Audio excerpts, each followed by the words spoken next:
Hi, I'm Dr. Steve Brammeier from Kingsbury Animal Hospital. February is Pet Dental Health Month in the veterinary profession. We try to focus attention on oral hygiene, preventative care, and then sort of saving pets' teeth if we can, and getting people in here to have them examined and cleaned.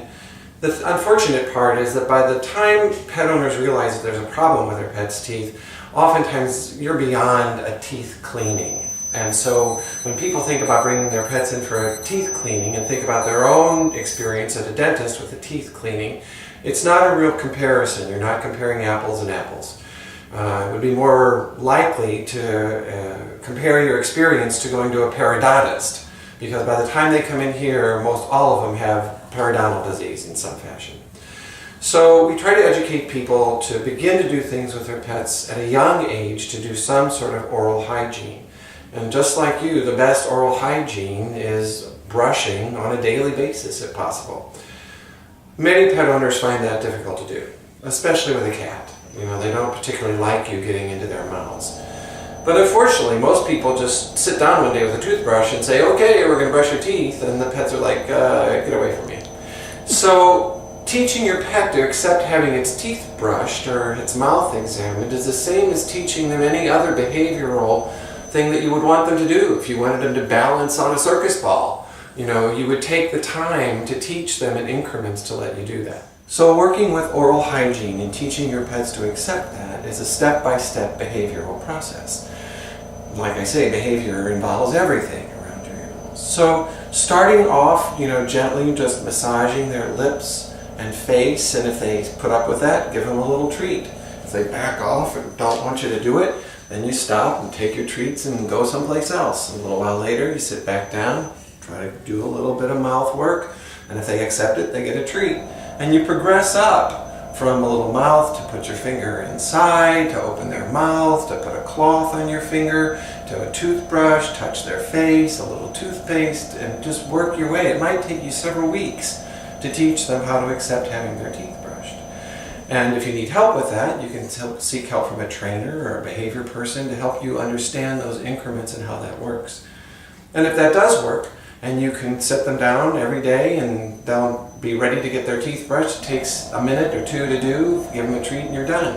And if that's the way it works, you can help reduce the problems that they have, from periodontal disease, calculus buildup, gingivitis, bad breath, all the things that people don't want their pets to have. And for the dogs and cats that just absolutely can't do that, or people don't have the time to do that, there are things that they can chew on that help. There are different types of foods that are formulated a little bit more firm and crunchy to help try to break down the calculus that builds up on their teeth. And that's better than nothing. Some animals, just like some people, have terrible trouble with their gums and periodontal disease and lose their teeth early, and others go their whole lives and have very little trouble.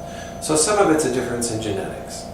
Some of it's also a difference in how their mouths are shaped, and the breeding that we've done to create all these wonderful, interesting working breeds and show breeds and stuff that have long faces and pushed in faces and floppy faces and don't necessarily help normal saliva action, teeth and gum action for an animal that would normally be doing, opening their mouth, closing their mouth, and that cleaning action normally work.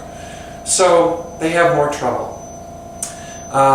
And if bad periodontal disease and the bacterial infections and things that come with that can lead to overall poor health, carrying the toxins and the bacteria around that sometimes are involved in their mouths can affect heart problems, your valves in your heart, kidneys, and just affect overall well-being.